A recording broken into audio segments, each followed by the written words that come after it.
LED screen চালু, vote গণনা দেখছেন শিক্ষার্থীরা। ৭০% ভোট পড়েছে অনেক কেন্দ্রে, জানিয়েছেন উপাচার্য। ঢাবির প্রবেশপথ সহ আশপাশে শত শত মানুষের ভিড়, সতর্ক অবস্থানে আইনশৃঙ্খলা বাহিনী। আগামী নির্বাচনে ভোট দেবেন প্রবাসীরা, সর্বাত্মক প্রচেষ্টা আছে, জানিয়েছেন ইসি সচিব।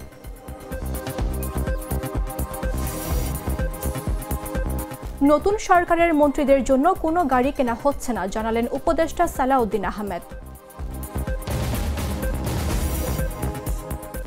এবং নেপালের প্রধানমন্ত্রীর পদত্যাগের বিক্ষোভকারীদের উৎসব, পদত্যাগের দিনও নিহত 2, মৃতের সংখ্যা বেড়ে 21।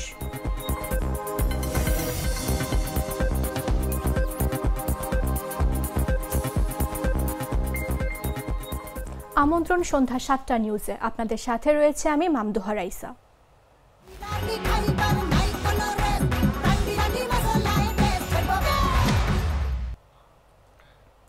ঢাকা বিশ্ববিদ্যালয়ে কেন্দ্রীয় ছাত্র সংসদ নির্বাচনের ভোট গ্রহণ শেষ হয়েছে। মঙ্গলবার বিকেল 4টায় ভোট গ্রহণ শেষ হয়।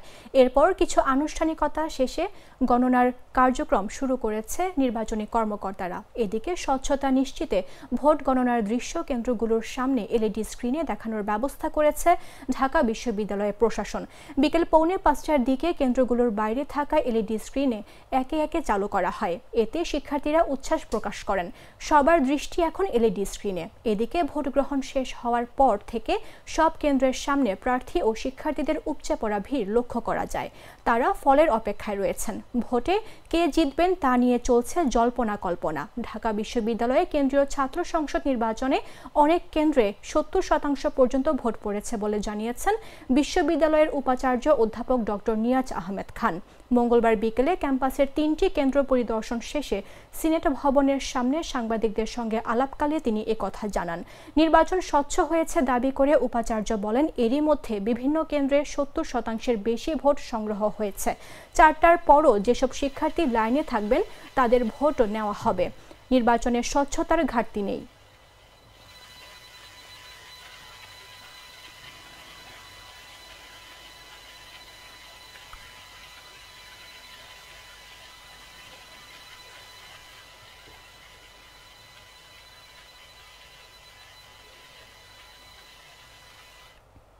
উৎসবমুখর ও অনেকটা শান্তিপূর্ণ পরিবেশে বহুল প্রতীক্ষিত ঢাকা বিশ্ববিদ্যালয়ে কেন্দ্রীয় ছাত্র সংসদ ও হল সংসদ নির্বাচনের ভোট গ্রহণ শেষ হয়েছে। এরই মধ্যে শিক্ষার্থী সহ বিভিন্ন প্যানেলের নেতাকর্মীরা সিনেট ভবনের সামনে অবস্থান নিয়েছেন। তবে এর বাইরেও ঢাবির প্রবেশমুখ ও আশপাশের এলাকায় মানুষের উপস্থিতি ক্রমশ বাড়ছে। মঙ্গলবার দুপুরের পর থেকে গণতন্ত্র ও মুক্তি তোরণে 200 থেকে 350 জন মানুষ জড়ো হয়েছেন। বকশীবাজার মোড়েও উপস্থিত আছেন অন্তত 2 শতাধিক মানুষ। এছাড়া পলাশী মোড়েও জড়ো হয়েছেন অনেকে। কয়েকটি প্রবেশ মুখে ঘুরে দেখা যায় ঢাবির আশপাশে ধীরে ধীরে মানুষের উপস্থিতি বাড়ছে। গণতন্ত্র ও মুক্তি তোরণের সামনে কয়েকশো মানুষ দাঁড়িয়ে আছেন। কেউ দলবদ্ধভাবে অবস্থান করছেন, কেউ বা আশপাশে দাঁড়িয়ে নীরবে অপেক্ষা করছেন। বকশীবাজার মোড়েও একই চিত্র। এখানে অন্তত 2 শতাধিক মানুষের ভিড় চোখে পড়ে। পাশাপাশি নিরাপত্তা পরিস্থিতি স্বাভাবিক রাখতে পর্যাপ্ত পুলিশ সদস্য মোতায়েন করা হয়েছে। বিশ্ববিদ্যালয় এলাকায় একাধিক প্রবেশপথে দায়িত্ব পালন করছেন আইনশৃঙ্খলা রক্ষাকারী বাহিনীর সদস্যরা।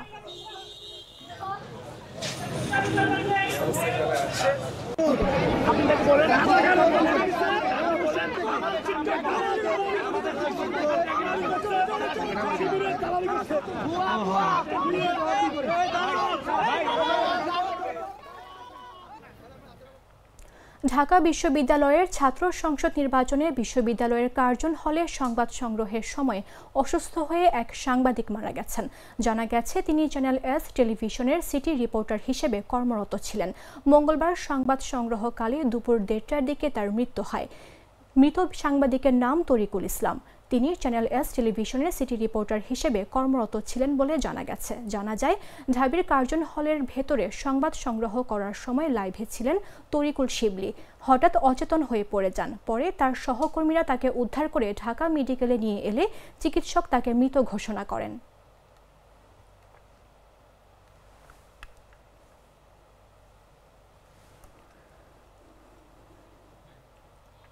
আগামী জাতীয় সংসদ নির্বাচনে প্রবাসীদের ভোট দেওয়ার নিশ্চয়তা দিয়ে নির্বাচন কমিশনের সিনিয়র সচিব আখতার আহমেদ বলেছেন, প্রবাসীরা এবার আগামী নির্বাচনে ভোট দেবেন, এটুকু আমরা বলতে পারি। সেই জন্য আমাদের সর্বাত্মক প্রচেষ্টা আছে। মঙ্গলবার রাজধানীর আগারগাঁওয়ে নির্বাচন ভবনে নিজ দপ্তরের সামনে তিনি সাংবাদিকদের এসব কথা বলেন। বাংলাদেশি যারা আছেন এনআইডি ধারী তারা নিবন্ধন করবেন। আর একটা হচ্ছে দেশের অভ্যন্তরে যারা আছেন, যারা নির্বাচন কাজের সংশ্লিষ্টতার সাথে জড়িত বা আইনি হেফাজতে আছেন, এই ক্যাটাগরির জন্য ইন কান্ট্রি পোস্টাল ব্যালট সিস্টেমটা আমরা ইন্ট্রোডিউস করব। এর অ্যাপটা তৈরি করা হচ্ছে বা এর প্ল্যাটফর্মটা তৈরি করা হচ্ছে, এবং প্ল্যাটফর্মটা তৈরি করার সাথে সাথে এটা আমরা আবারও আপনাদেরকে নিয়মিতভাবে এটা ব্রিফিং করব। এটা আমি আজকে এইটুকু সূচনাটুকু বললাম, কেন এটা আরও কিছু কারিগরি দিকগুলো আছে।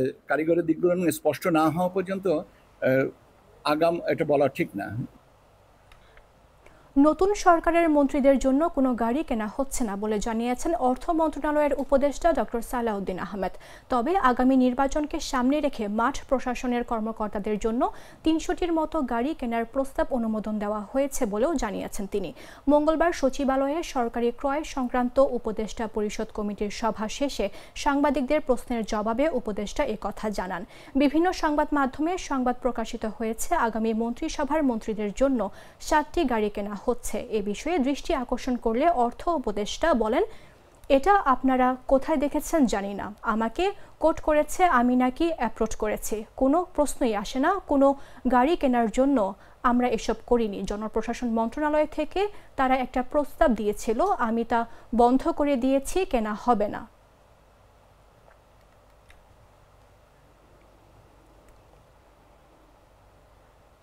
দুধার চকলেটে একাকার হয়ে ওঠা প্রাণ লেয়ার সম্পর্কের মিষ্টি ম্যাজিক। ফরিদপুরে অনির্দিষ্টকালের জন্য মহাসড়ক অবরোধ করেছে স্থানীয় জনতা। এতে মঙ্গলবার সকাল থেকে সকল ধরনের যানবাহন চলাচল বন্ধ হয়ে গেছে। ফলে দক্ষিণ পশ্চিমাঞ্চলের অন্তত 21 জেলার সঙ্গে ঢাকার যোগাযোগ বিচ্ছিন্ন হয়ে পড়েছে। ভাঙ্গা উপজেলার আলগী ও হামিরদি ইউনিয়নকে ফরিদপুর 4 আসন থেকে ফরিদপুর 2 আসনে অন্তর্ভুক্ত করার প্রতিবাদে এই অবরোধ করা হয়েছে।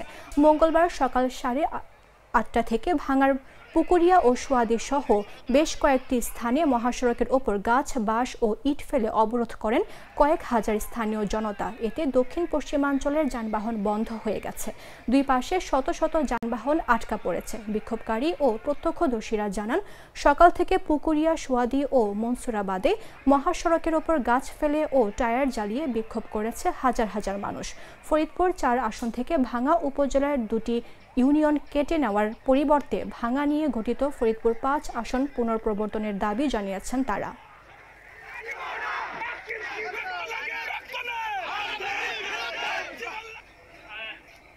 হামিরদি ইউনিয়ন এবং আলগী ইউনিয়ন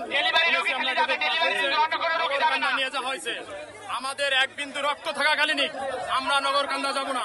আমাদের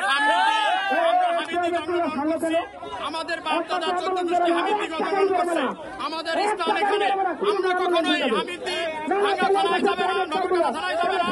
আমরা ভাঙ্গার লোক, আমরা ভাঙ্গে থাকতে চাই। এক বিন্দু রক্ত থাকাকালীনই আমরা নগরকান্দা যাব না, হামিরদির লোক। ভাঙ্গার মাটি মানুষের রাজনীতি চালু করতে হবে। এই ভাঙ্গায় যাতে আমাদের সালতার সাথে যেতে না হয়, নির্বাচন কমিশনকে আমি পরিষ্কার ভাষায় বলে দেওয়ার চাই, ভাঙ্গাবাসীর দামে যাতে কোনো কর্মে নির্বাচন কমিশনার আপনাকে কে সাহস দিয়েছে? রাজবাড়ীর গোয়ালন্দ ঘাটে পুলিশের গাড়ি ভাঙচুর, মাজার ভাঙা, মারামারিতে আহত নিহত, সম্পদ লুটপাট, কবর হতে লাশ উত্তোলন ও পুড়িয়ে ফেলার অপরাধে স্থানীয় মসজিদের ইমাম সহ এ পর্যন্ত 18 জনকে গ্রেফতার করা হয়েছে।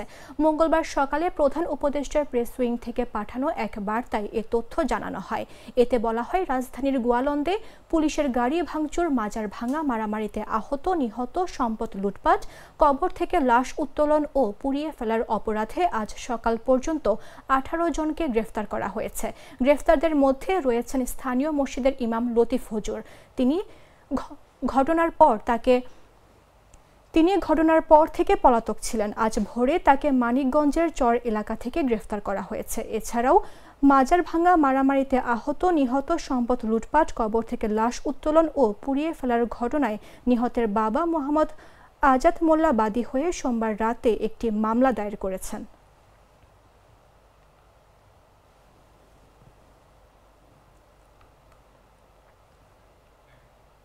সরকার বিরোধী ষড়যন্ত্রের অভিযোগের মামলায় সাবেক সচিব ভূঁইয়া শফিকুল ইসলামকে গ্রেফতার করা হয়েছে।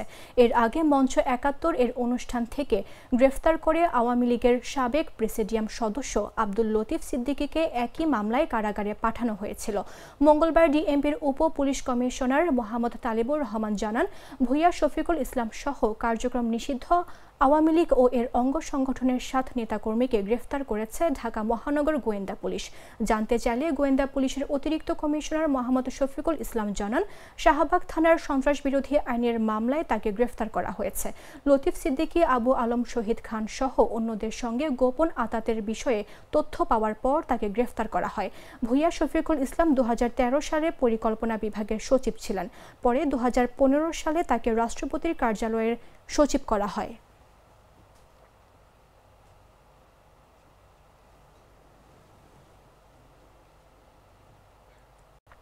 কেউ মারা গেছেন, কেউ বহু আগে থেকেই থাকেন না গ্রামে, আবার কেউ ভিক্ষা করেন।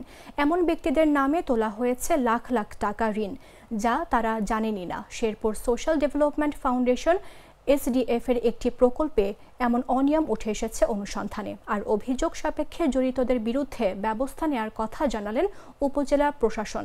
শেরপুর প্রতিনিধির পাঠানো তথ্যচিত্রের বিস্তারিত জাগর এক্স রিপোর্টে। ভিটে মাটিহীন ফুলবানু অসুস্থ স্বামীকে নিয়ে গাঢ় পাহাড়ে ভিক্ষাবৃত্তি করে কোনো মতে দিন চালাচ্ছেন। থাকেন অন্যের একটি পরিত্যক্ত ঘরে। সম্প্রতি জানতে পারেন তার নামে ১ লাখ টাকা ঋণ তোলা হয়েছে। এ কথা শুনেই চিন্তায় স্ট্রোক করেছেন স্বামী। আমরা ভিক্ষা করে খাই, ম্যাগি খাই, সারা খাই, আমরা এইটা রাখি বেদম, আগে থেকে জুলুম দেয়, আমরা রাখি বেদম। লাখ টাকা তুলি আমরা দুর্নাম না করলো, আমরা এটার বিশ্বাস চাই। আমার কি এর আমার নাম দুর্নাম দেয় করলো, আমি কি ১ লাখ টাকার যোগ্য তো? এমন ঘটনা ঘটেছে শেরপুরের ঝিনাইগাতি উপজেলার নলকুড়া ইউনিয়নের সীমান্তবর্তী গ্রাম মানিককুড়ায়। গ্রামের শতাধিক ব্যক্তির নামে SDF হতে তোলা হয়েছে ঋণ। এদের মধ্যে কেউ মারা গেছেন, কেউ বহু আগে থেকেই থাকেন না গ্রামে, আবার কেউ ভিক্ষা করেন। সোশ্যাল ডেভেলপমেন্ট ফাউন্ডেশনের ক্ষুদ্র ঋণ প্রকল্পে চলছে এমন অনিয়ম। গ্রামের প্রায় শতাধিক ব্যক্তির নামে এমন প্রতারণার ফাঁদ পেতেছেন SDF, জানিয়েছেন ভুক্তভোগীরা। এদিকে এসব অনিয়মের বিষয় জানতে চাইলে অস্বীকার করেন SDF এর ঝিনাইগাতি উপজেলার ক্লাস্টার অফিসার হারাধন মোহন। তবে অভিযোগ সাপেক্ষে তদন্ত করে ব্যবস্থা নেওয়ার কথা জানালেন উপজেলা প্রশাসন। আমাদের ঝিনাইগাতি উপজেলার নলকুড়া ইউনিয়নের মানিকপুরা গ্রামে যে SDF সমিতির বিরুদ্ধে যে অভিযোগটি আমরা ইতিমধ্যে শুনতে পেরেছি, সে বিষয়ে আমরা এখনো পর্যন্ত লিখিত অভিযোগ পাইনি। লিখিত অভিযোগ পাওয়া মাত্রই আমরা তদন্ত সাপেক্ষে প্রয়োজনীয় আইনগত ব্যবস্থা নিব। কেবল মানিককুড়া গ্রামেই নয়, শেরপুরে SDF এর ৪৫টি অফিসে এমন প্রতারণা করে কোটি কোটি টাকা আত্মসাতের অভিযোগ উঠেছে। ২০২১ সালে কোভিড-19 সংকট ও জলবায়ু বিপর্যয় মোকাবিলায় বিশ্বব্যাংকের ৪২,০০০ কোটি টাকার এমন প্রকল্প নেন হাসিনা সরকার। অনুভা বিশ্বাস, জাগো নিউজ।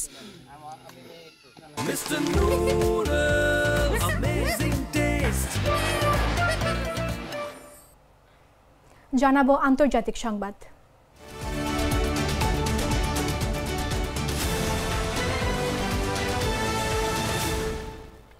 নেপালের প্রধানমন্ত্রী KP শর্মা ওলির পদত্যাগের খবর ছড়িয়ে পড়তেই আন্দোলনকারীদের মধ্যে বিজয় উল্লাস দেখা দিয়েছে। মঙ্গলবার প্রধানমন্ত্রী পদত্যাগের ঘোষণা দেওয়ার পরপরই উৎসবমুখর হয়ে ওঠে রাজধানী কাঠমান্ডু সহ পুরো দেশ। মঙ্গলবার বিক্ষোভকারীরা আবারও কাঠমান্ডুর ফেডারেল পার্লামেন্ট ভবনে প্রবেশ করে। প্রত্যক্ষদর্শীরা জানিয়েছেন, তারা পার্লামেন্ট প্রাঙ্গণের ভেতরের কিছু অংশ ভেঙে প্রবেশ করে এবং সেখানেই বিজয় পতাকা ওড়ান। নেপালের গণতান্ত্রিক প্রক্রিয়ার কেন্দ্রবিন্দু হিসেবে বিবেচিত পার্লামেন্টের ভবন ভবনে এখন আন্দোলনের প্রতীকী স্থান পরিণত হয়েছে। নেপালে জেনজি আন্দোলনে নিহতের সংখ্যা বেড়ে 21 জনে দাঁড়িয়েছে। মঙ্গলবার নতুন করে আরও 2 জন প্রাণ হারিয়েছেন বলে জানিয়েছেন কাঠমান্ডু সিভিল সার্ভিস হাসপাতালের নির্বাহী পরিচালক মোহন রেজমি। তিনি জানান, শুধু এই হাসপাতালে বর্তমানে 90 জন আহত চিকিৎসাধীন রয়েছেন। এর আগে সোমবার পার্লামেন্ট ভবনের সামনে তুমুল সংঘর্ষে 19 জন নিহত এবং কয়েকশো মানুষ আহত হন। বিক্ষোভকারীরা দুর্নীতি, সরকার বিরোধী নিপীড়ন এবং সামাজিক যোগাযোগ মাধ্যমে সরকারের নিষেধাজ্ঞার প্রতিবাদে রাস্তায় নামেন।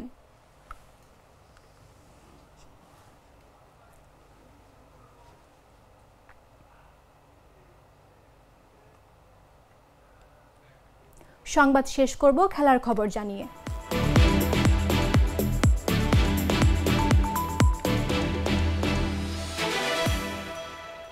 এশিয়া মহাদেশের ক্রিকেট শ্রেষ্ঠত্বের লড়াই আবারও শুরু হতে যাচ্ছে আজ থেকে। বাংলাদেশ সময় রাত 8:30টায় আবুধাবির শেখ জায়েদ স্টেডিয়ামে আফগানিস্তান হংকংয়ের মধ্যকার ম্যাচ দিয়ে পর্দা উঠছে এশিয়া কাপ ক্রিকেটের 17তম আসরের। বিশ্বকাপকে সামনে রেখে এশিয়া কাপের ফরম্যাট পরিবর্তন হয়। সামনে যে ফরম্যাটের বিশ্বকাপ থাকে সেই ফরম্যাটে অনুষ্ঠিত হয় এশিয়া কাপ ক্রিকেট। আগামী বিশ্বকাপ অনুষ্ঠিত হবে টি-20 ফরম্যাটে। এ কারণে এবারের এশিয়া কাপও অনুষ্ঠিত হচ্ছে টি-20 ফরম্যাটে। এবারের এশিয়া কাপকে ঘিরে ক্রিকেট বিশ্বে এরই মধ্যে তৈরি হয়েছে দারুণ উত্তেজনা। আয়োজক হিসেবে সংযুক্ত আরব আমিরাত প্রস্তুত করেছে আধুনিক ভেন্যু, আর মাঠে নামতে যাচ্ছে এশিয়ার শক্তিশালী 8টি দল। এর মধ্যে রয়েছে ভারত, পাকিস্তান, বাংলাদেশ, শ্রীলঙ্কা, আফগানিস্তান, আরব আমিরাত, ওমান এবং হংকং।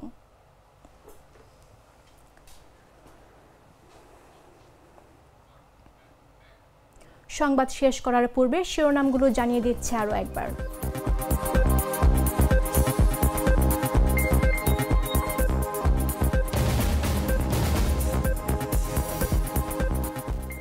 এলইডি স্ক্রিন চালু, ভোট গণনা দেখছেন শিক্ষার্থীরা। 70% ভোট পড়েছে অনেক কেন্দ্রে, জানিয়েছেন উপাচার্য। ঢাবির প্রবেশপথ সহ আশপাশে শত শত মানুষের ভিড়, সতর্ক অবস্থানে আইন শৃঙ্খলা বাহিনী। আগামী নির্বাচনে ভোট দেবেন প্রবাসীরা, সর্বাত্মক প্রচেষ্টা আছে, জানিয়েছেন ইসি সচিব।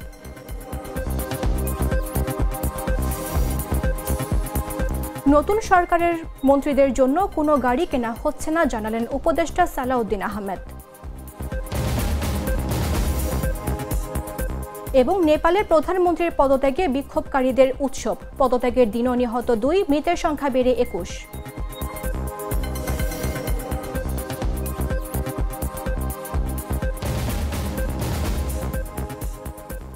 দর্শক, এই ছিল এখনকার মতো। প্রতি মুহূর্তে সর্বশেষ খবর জানতে ভিজিট করুন jagonews24.com। ফলো করুন আমাদের ভেরিফাইড ফেসবুক পেজ এবং সাবস্ক্রাইব করুন জাগো নিউজের ইউটিউব চ্যানেল। ধন্যবাদ সবাইকে।